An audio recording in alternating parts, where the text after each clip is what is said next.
Welcome to my daily vlog दोस्तों। तो आज की मेरी शुरुआत होती है पानी पीने से। पानी पीने के लिए जब मैंने पानी के लिए अंदर हाथ डाला तो पानी उसमें बहुत ही कम था, पर जितना भी मेरे हाथ लगा मैंने उतना उसमें से ले लिया और पी लिया। उसके बाद मैंने किया ब्रश करने के बाद मुझे था बहुत सारे काम, जैसे कि आप दिख रहे हो कि बर्तन बिखरे हुए पड़े हैं चारों तरफ। यार है ना, जब घर से दूर रहते हैं ना, अपन अकेले रहते हैं ना, तब मतलब यही होता है कि यार मतलब सारा काम अपने को ही करना होता है। कोई मतलब ऐसे कहने वाला नहीं होता है कि बेटा तुम ये कर लो, या मतलब मैं कह रही हूँ यहाँ पे मुझे कोई ऐसे कहने वाला भी नहीं है कि बेटा तू दूध पी ले। मतलब जब मैं घर पे रहती हूँ ना, तो जो मेरी मम्मी है ना, वो मुझे बार बार ऐसे कहती रहती थी कि भाई तू दूध पी ले पहले, फिर करना सारे काम, तू नाश्ता कर ले पहले। और यहाँ पर हर चीज़ मुझे ही करनी है, हर चीज़, मतलब हर चीज़, छोटे से लेके बड़ी तक। मैं कह रही हूँ कि मैंने अपने जीवन में कभी भी मार्केट में जाके सब्ज़ी नहीं खरीदी थी, पर जब से मैं यहाँ रहने लगी हूँ तब से मैं सब्ज़ी बनाती भी हूँ और सब्ज़ी खरीदती भी हूँ। ये मेरे लिए बहुत ज़्यादा ऐसी वाली बात है कि ये सारी चीज़ें मैं खुद से करती हूँ। तो मतलब क्या ही बताऊँ मैं, ये सब मतलब देखो, ये सब मेरी डेस्टिनी में लिखा हुआ ही था। तो मेरे साथ में ऐसा हुआ था कि मैंने करी थी लव मैरिज। तो लव मैरिज करने के बाद हम लोग कहीं और शिफ्ट हो गए थे। पर लव मैरिज करने के बाद मतलब मेरे पेरेंट्स ने इतना सपोर्ट नहीं करा, पर जो इनके पेरेंट्स थे, वो योगो के जो पेरेंट्स हैं वो बहुत ज़्यादा सपोर्टिव है, उनके बहुत ज़्यादा सपोर्ट है। तो अच्छे हैं, वो बहुत अच्छे हैं। मतलब उनके योगो के पापा का तो लव मैरिज के लिए पूरा सपोर्ट था, मतलब पहले ही उनको ऑलरेडी पता था सब कुछ कि भाई हम लोग ऐसे आपस में मिलते जुलते हैं, बातचीत होती है। तो कभी उन्होंने ये रेस्ट्रिक्शंस नहीं लगाए कि तुमने ये सब क्यों करा या ये क्यों करा। तो अब लव मैरिज करने के बाद दोस्तों मेरे हालात ये हो गए हैं कि सारे काम मुझे खुद से करने पड़ते हैं। सबके हो जाते हैं यार, देखो शादी के बाद सबको करना पड़ता ही है, इसमें कोई नई बात नहीं है।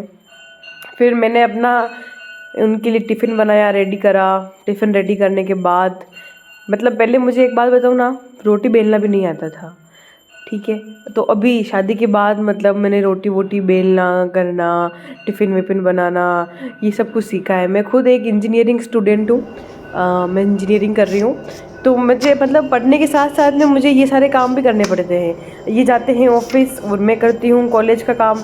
तो फिर इन हम दोनों को आपस में तालमेल बिठाना पड़ता है। तो सुबह जल्दी उठ के ये सब कुछ करना पड़ता है, दोनों के लिए टिफ़िन रेडी करना पड़ता है, ये सारे काम मतलब रहते हैं रोज़ाना के। तो ये सब रोज़ मैं आपको बताती हूँ दोस्तों कि मैं ये सारे काम कैसे करती हूँ। तो प्लीज़ आप मुझे थोड़ा सपोर्ट करिए, अभी मुझे आप लोगों के सपोर्ट की बहुत ज़्यादा ज़रूरत है। तो फिर मैं उठी हूँ, ये सब लोगों को कम्बल वम्बल समेटना करना, मतलब जो मम्मियाँ करती हैं ना सारा काम मुझे मेरे ऊपर आ गया था। तो दोस्तों इस सब चीज़ों में ना मतलब मुझे आपकी बहुत ज़्यादा ज़रूरत है, आई नीड्स योर हेल्प। तो प्लीज़ मेरे चैनल को लाइक शेयर एंड सब्सक्राइब करें, ताकि मैं थोड़ा आगे बढ़ पाऊँ, मुझे थोड़ा मोटिवेशन मिले कि हाँ मैंने जो भी किया है वो सब कुछ सही किया है और भगवान की कृपा रही तो आगे भी सब कुछ सही होगा। तो मतलब थोड़ी हिम्मत वाला टाइम है अभी कि भाई थोड़ा हिम्मत रखें, आगे चलें, आगे बढ़ें। तो ये हम लोग यहाँ पर ये रेंट पे रहते हैं। तो वह चलो मैंने ये रेंट के घर की साफ़ सफाई कर ली थी पूरी अच्छे तरीके से। ये बालकनी वगैरह की सबकी साफ़ सफाई कर ली थी मैंने। बालकनी में जिससे पहले बताया था गुलाब का पौधा लगाया हुआ था दोस्तों। ये सर्दी में ही अच्छा चलता है, तो मैंने इसको मतलब है ना एक प्लास्टिक की पॉलीथीन से कवर करा हुआ है, ठीक है। और फिर उसको कवर करने से क्या रहता है ना, उसमें हीट अच्छी बनती है। और उसको क्या चाहिए रहता है कि नीचे से मतलब है ना जो मिट्टी होती है ना उसकी, वो ठंडी होनी चाहिए, और जो ऊपर वाला उसका जो ऊपरी भाग होता है ना वो गर्म होना चाहिए। तो ऐसे करके मैंने एक मतलब ऐसे कटिंग लगाई, मुझे पता है कि चलने वाली तो है नहीं। तो ये मैंने फिर बातें कर ली आपसे इतनी सारी, तो मैं बता देती हूँ कि मेरा ड्राइंग रूम है, उसकी ड्राइंग रूम को मैं अच्छे से क्लीन कर रही हूँ। ड्राइंग रूम को क्लीन करने के बाद दोस्तों मुझे हो गया था झाड़ू का, क्लीनिंग का सारा काम मेरा कंप्लीट हो ही गया था।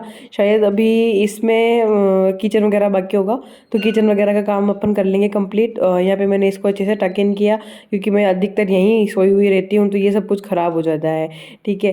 तो उसके बाद मैं आगे वाले रूम में गई थी, पर इससे पहले मैंने यहाँ पे चटाई को सही से बिछाई, वापस चटाई वटाई सही करी ताकि कोई आ ही जाए तो ऐसा नहीं लगे कि भाई ये कैसे रहते हैं। तो हुआ चलो फिर मैंने बनाए थे नमकीन चावल, क्योंकि खाना मैंने ऑलरेडी बना दिया था पर मेरा कुछ नाश्ता करने का मन था, तो शाम के चावल पड़े हुए थे तो मैंने नमकीन चावल बनाया दोस्तों। वो मेरी स्टडी टेबल थी जहाँ पे मेरा लैपटॉप वगैरह पड़ा हुआ था। मैं रोजाना यहीं बैठ के पढ़ती हूँ, क्योंकि कॉलेज जाती हूँ ना, तो मतलब वहाँ पे इतनी क्लासेस नहीं चलती है कि जहाँ से अपनी कुछ अर्निंग हो सके, पढ़ाई हो सके। तो मेरे को घर पे ही बैठ के पढ़ना पड़ता है, और घर पे बैठने के साथ ही मुझे सारे काम भी निपटाने पड़ते हैं। मैंने एक स्टडी का वीडियो भी बनाया था कि live study with me, but ना मेरे सब्सक्राइबर इतने नहीं हुए तो मैं लाइव स्ट्रीम नहीं कर सकती हूँ, और लाइव स्ट्रीम करने के लिए मतलब सब्सक्राइबर ज़्यादा चाहिए रहते हैं। दोस्तों आपको एक और बात बता दूँ, ये चैनल अभी तक मतलब मैंने सबसे हाइट रखा हुआ है, किसी को नहीं पता है, इवन मेरे हस्बैंड को भी नहीं पता है कि मैं चैनल ऐसे शूट करती हूँ और वीडियोस बनाती हूँ और इसे अपलोड करती हूँ। क्योंकि अभी मतलब ज़रूरत है मुझे कि भाई थोड़ा मेरा प्रोफेशनली थोड़ा कोई काम हो जिससे मैं कुछ अर्न कर सकूँ। तो इसके लिए मुझे आपके लोगों की बहुत बहुत ज़्यादा हेल्प की ज़रूरत है। आपका प्यार मुझे चाहिए ताकि मैं ये सब चीज़ें कर सकूँ, ठीक है। और थोड़े मेरे हाथ